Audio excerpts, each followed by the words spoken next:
Aspirants, welcome to CRM IAS. स्वागत है आप सभी का इस करंट अफेयर्स की सीरीज़ में।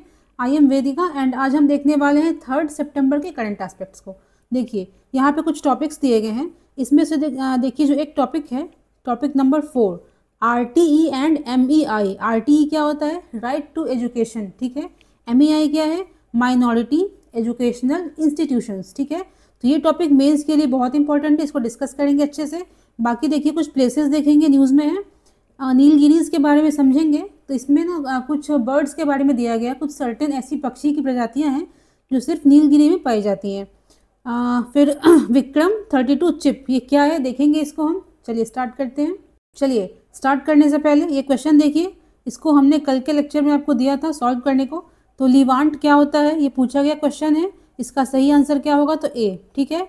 ये देखिए क्वेश्चन है रिगार्डिंग मेंस, हमने कल दिया था करने को आपको। इसमें क्या था कि एससीओ जो शंघाई कोऑपरेशन ऑर्गेनाइजेशन है उसके बारे में ये देखिए पूछा गया क्वेश्चन है। और इस साल के लिए ये काफ़ी इंपॉर्टेंट है क्योंकि यूएस के टैरिफ के कारण रशिया से जो हमारे रिश्ते हैं वो जो चाइना से हमारे रिलेशंस हैं वो धीरे धीरे बदल रहे हैं। हमने बोला था आपको कि अच्छे से उसकी न्यूज़ अगर आ जाती है पेपर में तो एक साथ हम क्या करेंगे, डेली डिस्कस करने से अच्छा है एक साथ कॉम्प्रिहेंसिवली हम सब कुछ को डिस्कस करेंगे, हर एक एस्पेक्ट को हम देखेंगे, ठीक है। तो इसमें जो एससीओ है आपको इसके बारे में एक नोट्स आपके पास होना चाहिए, ये होता क्या है, इसके मेंबर्स क्या क्या हैं, ऑब्जेक्टिव्स क्या हैं, इंडिया के लिए ये क्यों इंपॉर्टेंट है खासकर प्रेजेंट सिनेरियो में, ठीक है। आगे बढ़ते हैं, चलिए तो स्टार्ट करते हैं। अच्छा एक और बात, हम जब पेपर को पढ़ते हैं ना तो ऐसा हमें लगता है कि सब कुछ बहुत इंपॉर्टेंट है, हर एक आर्टिकल इंपॉर्टेंट है, बट नहीं। हम इस अपने सेशन में क्या करते हैं कि जो एग्ज़ाम के संबंधित सबसे ज़्यादा जो वैल्यू रखते हैं टॉपिक्स जो पूछे जा सकते हैं एग्ज़ाम में, उनको हम डिस्कस करते हैं। बाकी बहुत सारी कहानियाँ स्टोरीज़ वो आती रहती हैं, डेली एक ही चीज़ आती है, यूएस के टैरिफ के रिगार्डिंग, चाइना के रिगार्डिंग, जापान के रिगार्डिंग हमने डिस्कस कर रखा है। जो बची हुई चीज़ें हैं उसको अच्छे से हम कॉम्प्रिहेंसिवली डिस्कस करेंगे। चलिए फर्स्ट टॉपिक क्या कहता है, नीलगिरीज के बारे में कुछ फैक्ट्स। तो आर्टिकल देखिए आया था द हिंदू में, उसमें बोल रहा था कि जो कुछ रिसर्चर्स हैं उन्होंने क्या पता लगाया है कि कुछ ऐसी पक्षियाँ हैं मतलब कुछ ऐसे बर्ड्स हैं जो कि विलुप्त हो चुके हैं, ठीक है। उसमें काफ़ी अच्छा खासा दिया हुआ था, उन्होंने किस प्रकार से रिसर्च करी, कौन सा मैकेनिज्म अपनाया, वो हमारे लिए इंपॉर्टेंट नहीं है। हम क्या देखेंगे, देखिए उसमें एक्चुअली कुछ नाम दिया गया था। एक नाम क्या है, स्ट्रॉबिलियांथस फ्लावर्स, देखिए फोटो में दिख रहा होगा, ये ब्लू कलर का दिखता है।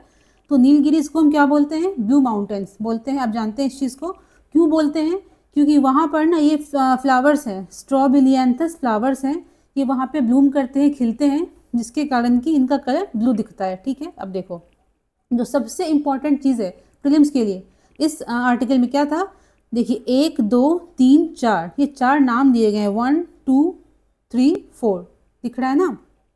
हाँ, Nilgiri pipit, Nilgiri Sholakili, Nilgiri laughing thrush, Malabar lark, ये क्या है, ये पक्षियों के नाम है, ठीक है। ये ऐसी चिड़ियाँ हैं जो कि सिर्फ और सिर्फ कहाँ पाई जाती हैं, वेस्टर्न घाट के ऊंचाई वाले एरिया पे, मतलब वहाँ तो ज़मीन भी है, पहाड़ भी है, तो जो हाइट वाले एरिया है ना वहाँ पे क्या नाम है, Nilgiri pipit, Nilgiri Sholakili, Nilgiri laughing thrush, Malabar lark, ठीक है। ये बेसिकली क्या है, ऐसे बर्ड्स हैं जो सिर्फ और सिर्फ कहाँ पाए जाते हैं, वेस्टर्न घाट्स में, ठीक है। एक देखिए नाम दिया गया बहुत इंपॉर्टेंट है, कैप्टन जॉन ऑकरटोनी, आई थिंक प्रोनाउंस सही हो रहा है, कैप्टन जॉन ऑकरटोनी। ये क्या है, तो ये पहले ऐसे व्यक्ति थे जिन्होंने क्या किया था, नीलगिरीज के बारे में मैपिंग करी थी, मतलब सर्वे किया, वहाँ का मैप बनाया। किन्होंने बनाया था, कैप्टन जॉन ऑकरटोनी थे, ब्रिटिश ऑफिसर थे। कहाँ पे इनका उस समय ड्यूटी थी, मद्रास में, ठीक है। तो हमने क्या देखा, Nilgiri pipit, Nilgiri Sholakili, laughing thrush, Malabar lark, की क्या है, ये ऐसी पक्षियाँ हैं, चिड़ियाँ हैं जो कि सिर्फ और सिर्फ कहाँ हैं, नीलगिरी पे पाई जाती हैं, वो भी काफ़ी हाइट वाले एरियाज पे। फिर देखा हमने कैप्टन जॉन ऑकरटोनी के बारे में, ये कौन थे, पहले ऐसे व्यक्ति थे जिन्होंने नीलगिरी की मैपिंग करी थी।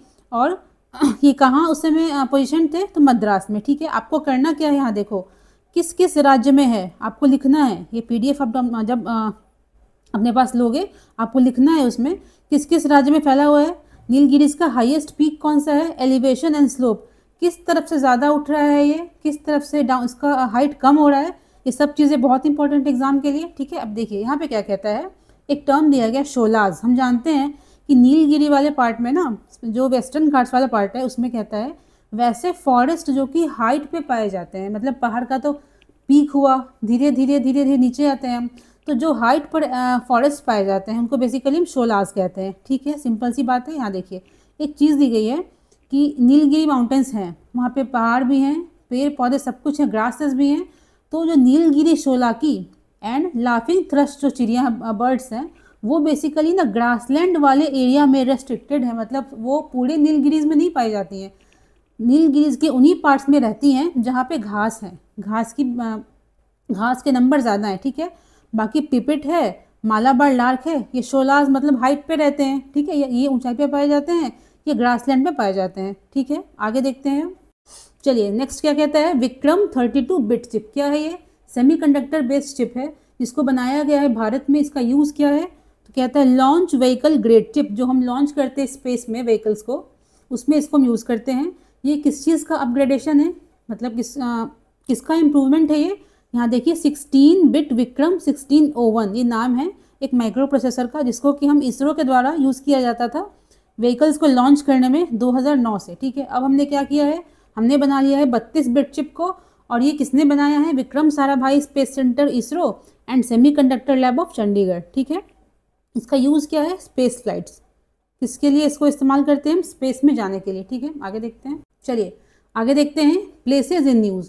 तो होता क्या है कि फिल्म्स में क्या करता है ना, कुछ ऐसे प्लेसेस जहाँ पे कि मतलब वो कुछ खास न्यूज़ में नहीं होते हैं, बट कुछ वैसी घटना घट गई जो कि ग्लोबल लेवल पे एक न्यूज़ बन जाती है, तब उसको हम पढ़ते हैं। ठीक है, जैसे कि देखिए कहता है एक नाम दिया गया है फोंट जोन कोज।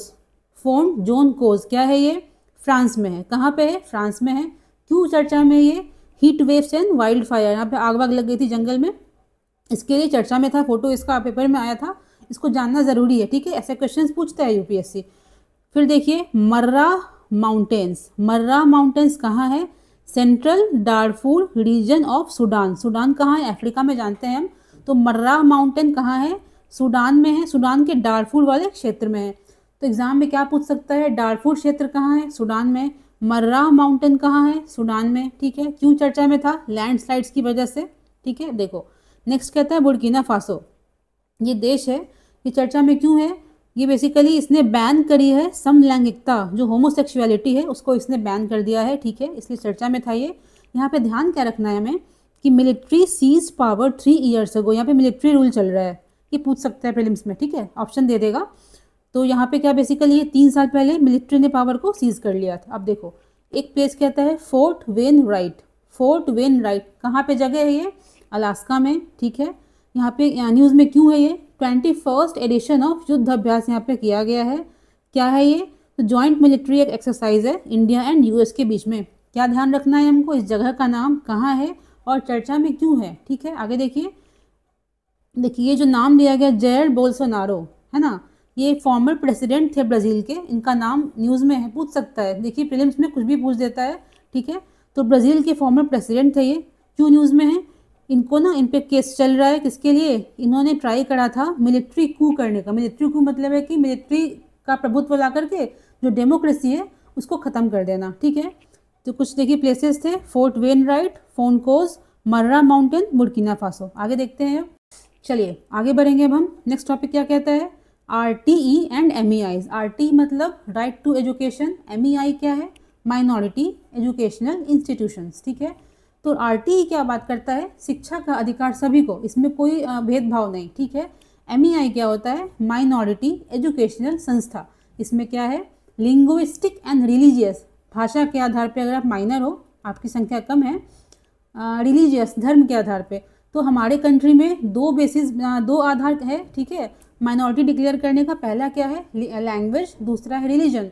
तो लिंग्विस्टिक एंड रिलीजियस माइनॉरिटीज़ को क्या अधिकार मिला हुआ है? आर्टिकल 30 क्लॉज 1 के हिसाब से कि आप क्या कर सकते हो?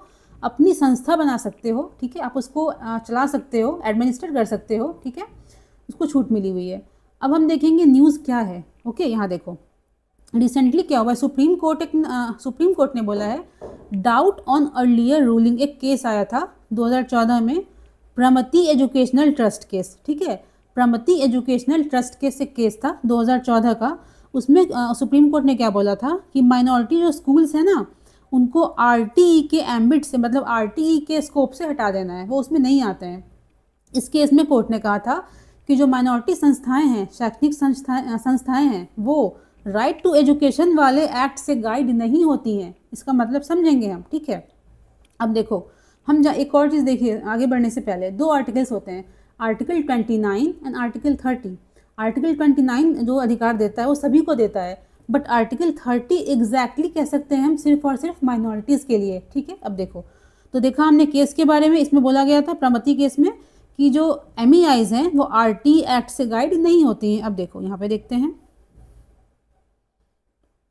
देखिए एक केस का देखिए नाम दिया गया है अंजुमन इशात ए तालीम ट्रस्ट केस। अंजुमन इशात ए तालीम ट्रस्ट केस, महाराष्ट्र का केस था ये। इसको TET एग्ज़ाम जो नहीं होता है, टीचर्स एलिजिबिलिटी टेस्ट जो एग्ज़ाम होता है, तो वही TET यहाँ पे दिया गया है। अंजुमन इशात केस या फिर TET केस भी कहते हैं इसको। तो सुप्रीम कोर्ट के सामने 2 मैटर्स आए, ठीक है, 2 बातें आई। पहली चीज़ क्या थी, जो टीचर एलिजिबिलिटी टेस्ट है, ठीक है, वो किससे गाइड होता है, RTE से। जो TET हमारा है, टीचर एलिजिबिलिटी टेस्ट जो एग्ज़ाम होता है, किससे गाइड होता है, तो RTE right to education act से गाइड होता है, ठीक है, हम जानते हैं। तो कोर्ट के सामने पहली बात क्या आई, whether TET could be made mandatory for teachers in minority schools. अगर हम माइनॉरिटी स्कूल्स की बात करें, कॉलेजेस की नहीं, अगर हम स्कूल्स की बात करते हैं, तो क्या TET टीचर एलिजिबिलिटी टेस्ट को मैंडेटरी करना चाहिए, ठीक है, इन माइनॉरिटी संस्थाओं के लिए, ठीक है। दूसरा कहता है कि क्या whether in service teachers in non minority schools who were appointed before RTE came to force must pass TET to be eligible for promotion या फिर कंटिन्यू द सर्विस। इसमें कहता है, दूसरी बात क्या थी कि ठीक है, यहाँ तो बात हमने कर ली माइनॉरिटी स्कूल्स की कि यहाँ पे TET को हम मैंडेटरी कर दें। दूसरी बात क्या थी कि जो नॉन माइनॉरिटी स्कूल्स हैं, ठीक है, जो जनरल स्कूल्स हैं, उसमें बोला गया कि क्या RTE कब आया था, सॉरी हाँ RTE कब आया था, 2009 में एक्ट है ये, ठीक है। आई थिंक अगर गलत नहीं है हम, तो अप्रैल 2010 से इसको लागू किया गया था। आप चेक कर लेना एक बार, ठीक है, आई एम नॉट श्योर, आप चेक कर लेना एक बार कि इसको इफेक्ट में कब से लाया गया, ठीक है। तो इसमें कहता है कि RTE के इम्प्लीमेंटेशन में आने से पहले भी कुछ टीचर्स रहे होंगे, स्कूल में पढ़ा रहे होंगे, उनके बारे में कहता है, उनका क्या करें, क्या उनको हटा दें हम या फिर उनको प्रमोशन देना है, इसके लिए TET को अनिवार्य कर दिया जाए, नहीं तो उनको सर्विस में रहना है तो TET क्वालिफाई करना पड़ेगा, क्या किया जाए, ठीक है। तो जब जहाँ बात थी माइनॉरिटी संस्था की, सुप्रीम कोर्ट ने बोला कि भाई इसको हम अलग से डिस्कस करेंगे, ठीक है, अलग केस में देखेंगे इसको हम बाद में। इसके बारे में कहा गया नॉन माइनॉरिटी स्कूल्स के बारे में, देखिए बहुत इंपॉर्टेंट है, बोला गया था कि सुप्रीम कोर्ट ने बोला teachers with less than 5 years of service left, वैसे शिक्षक शिक्षिकाएं जिनका कि 5 साल से कम सर्विस बचा हुआ है, may continue their jobs without clearing TET। जिनका कि 5 साल ही बचा है जॉब करना, उनको क्या एग्जाम दिलवाओगे आप, ओके। तो उनके बारे में कहा गया कि आप जॉब कंटिन्यू कर सकते हो बिना TET एग्ज़ाम क्लियर किए हुए। फिर कहता है although they would have to pass TET for promotion. अगर आपको प्रमोशन चाहिए आपको, तो TET क्वालिफाई करना पड़ेगा, ठीक है। 5 साल से कम जॉब बची हुई है, आप बिना TET क्वालिफाई किए सर्विस कंटिन्यू करोगे, बट प्रमोशन चाहिए आपको अगर, तो आपको TET एग्ज़ाम क्वालिफाई करना पड़ेगा। नेक्स्ट क्या कहता है कि वैसे टीचर्स जिनका कि 5 साल से ज़्यादा जिनकी सेवा बची हुई है, जॉब बचा हुआ है, उनके लिए कहा गया कि must clear TET exam with in 2 years, 2 साल के भीतर क्या करना है आपको, इस एग्ज़ाम को क्लियर कर लेना है आगे सर्विस में कंटिन्यू करने के लिए, ठीक है। आगे देखते हैं, चलिए अब देखते हैं कुछ फैक्ट्स के बारे में। हमने समझा अभी तक क्या कि कंटेक्स्ट क्या है, न्यूज़ में क्यों था, ओके। सुप्रीम कोर्ट ने क्या बोला, MEIs क्या होते हैं, उनका 2 आधार है, धर्म एंड भाषा, लिंग्विस्टिक एंड रिलीजियस, ठीक है। अब देखेंगे TET जो है, इसका कनेक्शन क्या है RTE से। देखा हमने कि RTE के तहत ही ये जो राइट टू एजुकेशन है वही गाइड करता है इस एग्ज़ाम को, ठीक है। तो TET जो होता है हमारा, वो कहता है मिनिमम क्वालिफिकेशन है किसके लिए, appointment as teacher for class 1 to 8। आपको कक्षा 1 से 8 तक अगर पढ़ाने का मन है, टीचर बनना है आपको, तो मिनिमम कहता है कम से कम आपको TET तो क्वालिफाई करना पड़ेगा। ये तो मतलब कहते हैं मिनिमम है, इतना तो करना ही पड़ेगा आपको। वही चर्चा यहाँ पे हो रही थी कि ये तो जनरल एक एक्ट है, इसमें बताया गया था, तो क्या MEIs जो हैं, जो माइनॉरिटी संस्थाएं हैं, वहाँ भी ये नियम लागू होता है क्या, तो कोर्ट ने बोला था, उसको हम देखेंगे अलग से। चलो यहाँ देखेंगे हम कुछ अमेंडमेंट एक्ट्स के बारे में। तो 86th अमेंडमेंट एक्ट है, 2002 में आया था, किससे क्या लेके आया था ये, आर्टिकल 21A ये तुम याद कर लेना, इसको पूछ सकता है इस बार, क्योंकि 3-4 दिन लगातार ये चीज़ न्यूज़ में रही है, ठीक है। तो 86 अमेंडमेंट एक्ट क्या है, 21 एक आर्टिकल को लेके आया था, एजुकेशन एज फंडामेंटल राइट इसने स्टैब्लिश किया था। 93 अमेंडमेंट एक्ट क्या कहता है, आर्टिकल 15 क्लॉज 5 लेके आया था ये। इसका इंपॉर्टेंस क्या है, इसने अलाउ किया था स्टेट को to make special provisions for backward classes in educational institution. शैक्षणिक संस्थाओं में कहता है कि जो बैकवर्ड, जो कि पिछड़े हुए वर्ग हैं, उनके बारे में कहता है कि उनके लिए सरकार कुछ एक्स्ट्रा प्रोविजंस ला सकती है, ऐसा आर्टिकल 15(5) में कहा गया है। इसमें देखिए गौर कहाँ पे करना है, इसमें इंक्लूडिंग प्राइवेट एजुकेशनल इंस्टीट्यूशन, इसको स्टार मार्क कर लो, ये पूछ सकता है प्रीलिम्स में। तो इसमें प्राइवेट जो संस्थाएं हैं वो भी इसमें आती हैं, इंक्लूडेड हैं, ठीक है। देखो नेक्स्ट कहता है 30 क्लॉज 1, आपको पता है कि रिलीजियस एंड लिंग्विस्टिक माइनॉरिटीज़ की बात की गई है, to establish and administer educational institutions of their choice. यहाँ देखिए जो चॉइस शब्द है ना, जो चॉइस शब्द है ये थोड़ा सा डिस्कशन करने वाला है। मतलब इसका मतलब होता क्या है, चॉइस का मतलब क्या है, हम जानते हैं बेस 2 है, रिलीजियस है, लिंग्विस्टिक है। इस चॉइस को थोड़ा सा हम डिस्कस करते हैं, आगे देखते हैं। देखिए अब हम देखेंगे कि सुप्रीम कोर्ट ने क्या कहा। हमने तो पढ़ा था, ठीक है, लैंग्वेज है, धर्म है, इसके जो आधार पर जो माइनॉरिटीज़ हैं उनको अधिकार दिया गया है, आप बनाओ अपनी संस्थाएं। लेकिन वहाँ पे एक शब्द था चॉइस, आपकी चॉइस है वो। इस चॉइस का मतलब क्या है, इसका दायरा क्या है, वो कहाँ तक इस चॉइस को एक्सपेंड कर सकते हैं। तो देखिए कुछ कोर्ट के केसेस को देखेंगे, हम समझेंगे। कहता है कि व्हाट आर MEIs, ये संस्थाएं होती क्या हैं। देखिए नवंबर 24 की बात है, ज़्यादा पुरानी बात नहीं है, ये 24 की बात है। सुप्रीम कोर्ट ने अपने एक जजमेंट को ओवरटर्न कर दिया था। आपने पॉलिटी में पढ़ा होगा, ठीक है, देखा होगा आपने कि 2 टेस्ट होते थे पहले। 2 टेस्ट क्या थे, किस चीज़ के रिगार्डिंग, कि अगर कोई संस्था माइनॉरिटी एजुकेशनल इंस्टीट्यूशन है कि नहीं, इसको पता करने का 2 टेस्ट होता था। फर्स्ट टेस्ट क्या था कि या तो वो किसी माइनॉरिटी कम्युनिटी द्वारा उसको इस्टेब्लिश किया गया हो, नहीं तो कहता है एडमिनिस्टर, जो उसकी देखरेख की जा रही है, उसको जो एडमिनिस्टर किया जा रहा है वो किसी माइनॉरिटी कम्युनिटी के द्वारा हो रहा है, ठीक है। तो एक केस था 1967 का, इसको हम कहते हैं अलीगढ़ मुस्लिम यूनिवर्सिटी केस, AMU केस, या फिर S अजीज़ बाशा केस, ठीक है। हमने क्या देखा, 1967 में एक केस आया था, क्या नाम था उसका, AMU केस, नहीं तो S अजीज़ बाशा केस, ठीक है। उसमें कोर्ट ने क्या कहा था, देखिए सुप्रीम कोर्ट ने बोला था कि AMU जो है ना, वहाँ चूँकि बात कर रहे थे हम AMU की, अलीगढ़ मुस्लिम यूनिवर्सिटी की, उसमें बोला गया था AMU did not qualify as minority institution. AMU क्या है, माइनॉरिटी संस्था नहीं है। सुप्रीम कोर्ट ने बोला था किस केस में, अजीज बासा केस या फिर AMU के केस में, ठीक है। क्यों नहीं है, तो neither established by Muslim minority nor administered by Muslim minority. कहता है कि दो कंडीशंस क्या थे to become a minority institution. दो शर्त क्या थी हमारी, पहला या तो आपको इस्टेब्लिश किया है किसी माइनॉरिटी कम्युनिटी ने, नहीं तो आपको एडमिनिस्टर, आपका संचालन कर रहा है कोई माइनॉरिटी कम्युनिटी। बट AMU के बारे में कहा गया ना तो वो इस्टेब्लिश किया गया है मुस्लिम कम्युनिटी के द्वारा, ना तो उसका संचालन किया जा रहा है मुस्लिम माइनॉरिटीज़ के द्वारा, ठीक है। फिर तो देखिए बात आती है कि वो किस चीज़ से बना था, तो अलीगढ़ मुस्लिम यूनिवर्सिटी एक्ट 1920 सेंट्रल एक्ट था ये, ठीक है। AMU एक्ट 1920 से बनाया गया था इसको। आगे देखते हैं, देखिए 81 में क्या होता है, ये बात थी 67 की। 81 में क्या होता है, अमेंडमेंट टू AMU एक्ट।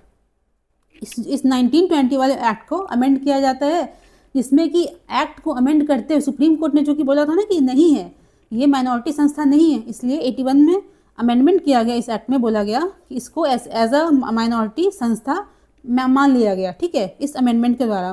कहता है recognising it as one established by Muslim community for their cultural educational advancement. तो इस अमेंडमेंट के थ्रू क्या किया गया, सेंटर ने, केंद्र सरकार ने मान लिया कि नहीं ये माइनॉरिटी संस्था ही है, ठीक है। आगे देखते हैं, देखिए तो 2006 में क्या होता है, एक केस आता है मलय शुक्ला केस। उसमें इलाहाबाद हाईकोर्ट ने क्या किया, इस अमेंडमेंट को खारिज कर दिया, ये गलत है, ठीक है।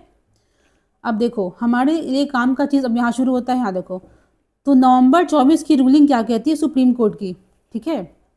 तो अर्लियर जो हम जानते थे एक टेस्ट हुआ करता था, जो देखा था हमने यहाँ पे, या तो आपको स्टैब्लिश किया हो किसी माइनॉरिटी कम्युनिटी ने, नहीं तो आपका संचालन कर रहा हो वो।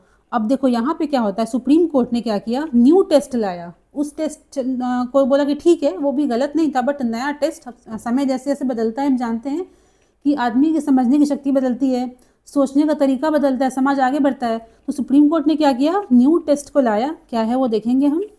टेस्ट किस चीज़ के लिए है, ये पता लगाने के लिए कोई शैक्षणिक संस्था है अगर उसका माइनॉरिटी स्टेटस है कि नहीं। पहला क्या था, पर्पस क्या है आपका उद्देश्य क्या है, आपने स्टैब्लिश किया है, आपका उद्देश्य क्या है। तो कहता है होना क्या चाहिए उसका उद्देश्य, conserve minority language and culture. बार बार देखिए लैंग्वेज की बात हो रही, कल्चर की बात हो रही है, धर्म की बात हो रही है। तो कहता है आपका पर्पस क्या होना चाहिए, माइनॉरिटी भाषा को, आपके कल्चर को कंजर्व करना, ठीक है, उसको आगे बढ़ाना।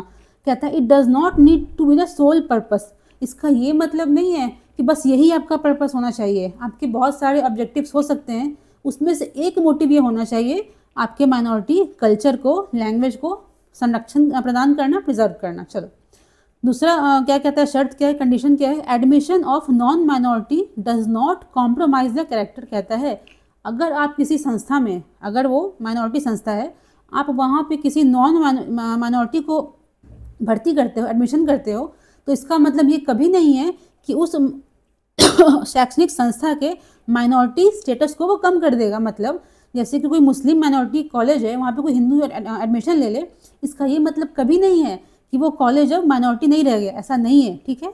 थर्ड देखिए क्या कहता है, हैव चॉइस नॉट ऑब्लिगेशन। इसको स्टार मार्क करो, ठीक है। चॉइस है, not obligation to appoint members of their own community. यही हम बोल रहे थे आपको कि चॉइस का यहाँ पे कहता है कि एक संस्था है, ठीक है, उसको चलाना है, तो कुछ बोर्ड मेंबर्स होते हैं, कुछ सपोज करें स्कूल है, प्रिंसिपल है, डायरेक्टर, बहुत कुछ उसमें होते हैं। तो ऐसा ज़रूरी नहीं है कि मुस्लिम समुदाय का कोई कॉलेज है अगर, उसको मुस्लिम्स ही एडमिनिस्टर करेंगे, नहीं। कहता है चॉइस उनकी है, अगर वो सिर्फ मुस्लिम्स को ही अपॉइंट कर रहे हैं, एग्जाम्पल के तौर पे समझेंगे, तो गलत नहीं है, वो उनकी चॉइस है। अगर वो चाहें दूसरे धर्म के लोगों को भी रख सकते हैं, okay. They have choice not obligation, ठीक है। इसका मतलब क्या हो गया, अगर आप किसी नॉन माइनॉरिटी बच्चे को अपनी संस्था में एडमिशन दे रहे हैं, तो अगर आप किसी नॉन माइनॉरिटी इंसान को अपने एडमिनिस्ट्रेटिंग बोर्ड में रख रहे हैं, तो उससे क्या होगा, आपके माइनॉरिटी स्टेटस पे कोई प्रभाव नहीं पड़ेगा। मेन क्या देखा जाएगा, आपका उद्देश्य क्या है। उद्देश्य क्या होना चाहिए, लैंग्वेज एंड कल्चर को प्रिजर्व करना, ठीक है। देखिए बेसिकली यही था। एक चीज़ देखिए इसमें और रह गया है, देखिए हम थोड़ा इसको भी देखेंगे, RTE क्या होता है, क्योंकि हमने जो डिस्कशन किया है उसमें मेन तो था हमारा माइनॉरिटी संस्थाएं, बट हमने इसका भी तो जिक्र किया है, RTE का, राइट टू एजुकेशन का। इसको समझेंगे हम थोड़ा। देखिए कुछ फैक्ट्स देखेंगे हम जो बहुत इंपॉर्टेंट है, आपको पेपर में पढ़ने पे ही मिलेगा, कहीं पे एक जगह दिया नहीं होता है। यहाँ देखो फर्स्ट कहता है free elementary education for children of ages 6 to 14। एक एक लाइन को ध्यान से देखो, बहुत इंपॉर्टेंट है। आप PDF को डाउनलोड करो, इसको याद कर जाओ, ठीक है। तो पहला क्या है, इसका इंपॉर्टेंस क्या है, तो RT एक्ट जो है क्या देता है, free elementary education, free elementary education to children. तो कहता है कि 6 to 14 ईयर्स के जो बच्चे हैं उनके लिए फ्री शिक्षा है। आपको बताना है कि RT एक्ट जब आया था, आपको बताना है कमेंट सेक्शन में, आर्टिकल 21A जब आया था, उससे क्या हमारे किसी DPSP में या फिर किसी फंडामेंटल ड्यूटी में कुछ चेंजेस हुए थे क्या। आपको बताना है कमेंट सेक्शन में कि क्या आर्टिकल 21A के आने के बाद हमारे DPSP में या फिर फंडामेंटल ड्यूटीज़ में कोई चेंजेस किए गए थे क्या, ठीक है, आपको बताना है, ठीक है। नेक्स्ट फैक्ट क्या कहता है, गवर्नमेंट स्कूल जो हैं, सरकारी विद्यालय जो हैं, required to provide free education to all enrolled children. कहता है अगर सरकारी स्कूल की बात करी जाए तो एनरोल्ड का मतलब क्या है, जिन्होंने नाम लिखा रखा है, भर्ती हो रखे हैं स्कूल में, वैसे बच्चे जिन्होंने सरकारी स्कूल में नाम लिखा रखा है, तो स्कूल की जिम्मेदारी है उन बच्चों को फ्री शिक्षा, मुफ्त शिक्षा देने की। नेक्स्ट कहता है एडेड स्कूल्स हैं, must provide free seats proportionate to the aid they receive. यहाँ पर देखिए शब्द दिया गया एडेड, इसका मतलब क्या है, एड का मतलब सहायता हो गया। तो जो फाइनेंशियली हेल्प ले रहे हैं स्टेट गवर्नमेंट से, एग्जाम्पल के तौर पे देख रहे हैं हम, जो हेल्प ले रहे हैं स्टेट गवर्नमेंट से, उनको क्या करना है कि अगर वो सर्टेन अमाउंट का हेल्प ले रहे हैं गवर्नमेंट से, तो उनको उसके बदले में क्या करना है, कुछ एक हिस्सा कहता है फ्री सीट्स देना है, proportionate to aid they receive, okay. ऐसे बच्चों के लिए जो कि एफर्ट नहीं कर सकते हैं, है ना, जिनके पास पैसा नहीं, जो पढ़ नहीं सकते हैं, तो उनके लिए क्या करना है, कुछ एक हिस्सा आपको अपने स्कूल में से फ्री रखना है सीट्स, ठीक है, पैसा उसमें नहीं लगेगा। कहता है प्राइवेट अनएडेड, कोई स्कूल प्राइवेट है, ठीक है, सरकारी नहीं है, अनएडेड, वो सरकार से फंडिंग के रूप में हेल्प भी नहीं ले रही है, प्राइवेट है, सरकार से हेल्प भी नहीं ले रही है, उसके लिए कहता है 25% कहता है आप अपने एंट्री लेवल सीट्स, मतलब जो हम स्कूल में एंटर करते हैं ना, एडमिशन ले रहे हैं, एंट्री लेवल मतलब ये हुआ एडमिशन ले रहे हैं, तो 25% कहता है कि क्या होना चाहिए, चिल्ड्रन फ्रॉम डिसएडवांटेज्ड ग्रुप्स। ठीक है, इसका मतलब जो असहाय हैं, जो बैकवर्ड सेक्टर होते हैं लोगों के, जो गरीब हैं, उनके लिए कहता है, उनके बच्चों के लिए 25% आपको आरक्षित करना है। किनके लिए, डिसएडवांटेज ग्रुप के बच्चों के लिए। ठीक है, देखो अब कहता है, ये बहुत इंपॉर्टेंट एक पॉइंट है कि मिनिमम स्टैंडर्ड बताता है, ये जो एक्ट है ये बताता है प्यूपिल टीचर रेशियो क्या होना चाहिए, कि एक टीचर पे कितने बच्चे होने चाहिए। ठीक है, क्या होना चाहिए, प्यूपिल का मतलब होता है स्टूडेंट्स, ट्रेन टीचर्स, जो टीचर हैं उनकी ट्रेनिंग कितनी होनी चाहिए। ठीक है, इंफ्रास्ट्रक्चर, स्कूल में बैठने की व्यवस्था क्या होनी चाहिए, टॉयलेट है, कैंटीन है, सबके बारे में इसमें बताया गया है। लाइब्रेरीज कैसी होनी चाहिए। तो हमने क्या देखा, आरटी में बेसिकली बात करी गई है, मेन इसका जो मोस्ट इंपॉर्टेंट फैक्ट है, free elementary education to 6 to 14 year children, इसके बारे में कह रहा है। दूसरा देखा हमने कि सरकारी संस्था की बात देखी, 3 टाइप के स्कूल्स की बात की गई है। फर्स्ट है, अगर जो सरकारी संस्था है, सरकारी स्कूल है, उसके लिए कहता है जितने बच्चे वहाँ पे एनरोल्ड हैं, मतलब वहाँ पे नाम लिखा हुआ है, उनको फ्री शिक्षा दी जाएगी। ऐसे स्कूल जो सरकारी हो या फिर जो प्राइवेट हैं बट जो हेल्प ले रहे हैं सरकार से, जो प्राइवेट स्कूल हैं बट गवर्नमेंट से हेल्प ले रहे हैं पैसे के रूप में, उनको क्या करना है, कुछ हिस्सा जितना वो एड ले रहे हैं, जितना परसेंट वो सरकार से हेल्प ले रहे हैं, तो उसका कहता है उसके रिस्पेक्ट में, उस रेशियो में कुछ सीट्स उनको फ्री रखनी है। ठीक है, कैसे बच्चों के लिए, जो कि गरीब हैं, जो एडमिशन नहीं ले सकते हैं। अब अगर बात करते हैं प्राइवेट अनएडेड, वैसे स्कूल्स जो प्राइवेट हैं और सरकार से हेल्प नहीं ले रहे हैं, उनके बारे में बात करता है। 25% आरक्षण होना चाहिए, कहाँ पे, एंट्री एडमिशन लेवल पे। ठीक है, अब देखो यहाँ पे देखिए एक बात करी गई है, ये पूछ सकता है एग्जाम में। नंबर 6 देखिए, कहता है बैन्स, इस एक्ट में क्या बोला गया, बैन करता है, मना करता है किस चीज़ को, कॉर्पोरल पनिशमेंट, कैपिटेशन फीस। क्या होता है कॉर्पोरल पनिशमेंट, जो मार पिटाई नहीं, डंडे से मार रहे हैं बच्चों को, थप्पड़ मार रहे हैं, उसको मना करता है ये। ठीक है, कैपिटेशन फीस का मतलब क्या है, एक तो फीस आप स्कूल की फीस है, एडमिशन फीस होती है, आप ले रहे हो, हर मंथ ले रहे हो, साल में ले रहे हो, जैसे ले रहे हो। एक होता है ना कि डोनेशन, तो डोनेशन देने को मना करता है ये, इसको बैन किया गया है। ठीक है, अब देखो ये देखिए, तो ओवरऑल जो भी इसका प्रोविजंस हैं, इसका मेन उद्देश्य क्या है, सभी स्कूलों को यूनिवर्सल एजुकेशन की तरफ धकेलना। मतलब क्या है कि मतलब हर किसी को शिक्षा मिले। ठीक है, इसका मतलब यही है, जितने भी स्कूल्स हैं, सरकारी हों, नॉन सरकारी हों, एडेड हों, नॉन एडेड हों, उन सभी को एक तरफ प्रयास करना है कि यूनिवर्सल एजुकेशन हमारे देश में हो जाए, सब कोई शिक्षित हो जाए। ठीक है, देखिए एक ये इसको स्टार मार्क करिएगा, पेपर में दिया गया था ये, कहता है रॉलेज companion to primary education in India, रॉलेज companion to primary education in India. किसने लिखा है ये, आर गोविंदा। क्या नाम है इनका, आर गोविंदा। इनको क्यों पढ़ रहे हैं हम, तो कहता है जब आरटीई एक्ट जब बन रहा था तो इसमें काफ़ी इनका इंपॉर्टेंट रोल था इस एक्ट के प्रोविजंस को लिखने में, इसलिए क्या नाम है इनका, आर गोविंदा। इनकी बुक क्या है, रोलेज companion to primary education in India. ठीक है, आगे देखते हैं। देखिए ये क्वेश्चन आपको दिया गया है आज का, ये क्वेश्चन है, कहता है with reference to Nilgiris consider the following statements. कुछ स्टेटमेंट्स दिए गए हैं। ठीक है, इसको बताना है आपको कमेंट सेक्शन में कि ए बी सी में से करेक्ट स्टेटमेंट्स कौन से हैं। बस लिखना, ऑप्शंस नहीं दिए गए हैं, आपको बताना है कि ए बी सी में से कौन कौन सही है। ठीक है, ये देखिए क्वेश्चन दिया गया है मेंस का, आपको करना क्या है, इसको घर जाके practice, after watching the video practice करनी है इसकी। क्या कहता है कि माइनॉरिटी संस्थाएं जो हैं occupy delicate space between right to equality, right to cultural protection. देखो ये बहुत इंपॉर्टेंट एक कॉन्सेप्ट है, आपको लग रहा है कि सिंपल चीज़ें नहीं, 2 बात यहाँ पे कही गई है, राइट टू इक्वालिटी। ठीक है, इक्वालिटी क्या होता है, समानता का अधिकार हो गया। कल्चरल प्रोटेक्शन, हम क्या बोलते हैं कि कल्चरल सुरक्षा भी देनी है। Okay, discuss in light of संवैधानिक प्रोविजंस एंड रिसेंट जजमेंट्स। इसमें बेसिकली करना क्या है, देखो ऐसा जब कोई क्वेश्चन आता है ना, इसको अप्रोच कैसे करना होता है। ठीक है, हाँ देखिए समझते हैं थोड़ा सा इसको हम। तो पहला कहता है कि माइनॉरिटी संस्थाएं जो हैं delicate space between right to equality, right to cultural protection. सबसे पहले क्या करना होगा, आपको बताना होगा कि माइनॉरिटीज़ होते क्या हैं हमारे भारत के संदर्भ में, माइनॉरिटीज़ किसको बोलेंगे हम। ठीक है, फिर बताएंगे हम कि राइट टू इक्वलिटी क्या है, आर्टिकल 14 का जिक्र करेंगे थोड़ा सा। उसमें देखिए 2 चीज़ें होती हैं, right to equal protection, equality before law, दोनों चीज़ की बात है। यहाँ पे किसको डिस्कस करेंगे हम, इक्वल प्रोटेक्शन की। क्यों, क्योंकि यहाँ पे देखिए इसको कंपेयर हम करेंगे राइट टू कल्चरल प्रोटेक्शन। मतलब इक्वलिटी का मतलब ये कभी नहीं है कि कोई असमान दो व्यक्ति हैं आप उनके ऊपर एक नियम लागू कर दो। नहीं, कोई डिसेबल्ड है, किसी के पास हाथ पैर नहीं है, आप सोचो आप उनको दौड़ा दो रेस में, उनका क्या होगा? वो तो हमारे यहाँ जो जो कॉन्सेप्ट है इक्वलिटी का, उसमें क्या कहता है? इक्विटी का कॉन्सेप्ट है। इक्विटी मतलब इक्वल डिस्ट्रीब्यूशन। जो समान है उनके लिए समान लॉ होना चाहिए, जो असमान है उनके लिए स्पेशल प्रोविजंस गवर्नमेंट करती है। आप इसको लिखोगे इसमें, ठीक है, बताओगे कि किस प्रकार से माइनॉरिटीज़ को अगर हम नहीं प्रोटेक्शन देंगे तो क्या होगा। हो सकता है कि उनका शोषण हो, उनका जो अपना कल्चर है वो ख़त्म हो जाए, ठीक है। कहता है इसको डिस्कस कैसे करना है, संविधान में कुछ दिए गए आर्टिकल्स उनको बताना है, कुछ लॉज बताना है, कुछ एक्ट्स के बारे में, जैसे आरटी हो गया, डिफरेंट एक्ट्स है, और रिसेंट जो सुप्रीम कोर्ट के जजमेंट्स आए हैं आपको डिस्कस करते हुए क्या बताना है कि राइट टू इक्वलिटी जो है, राइट टू कल्चरल प्रोटेक्शन जो है, इसके बीच में एक समन्वय हम स्थापित किस तरह से करते हैं।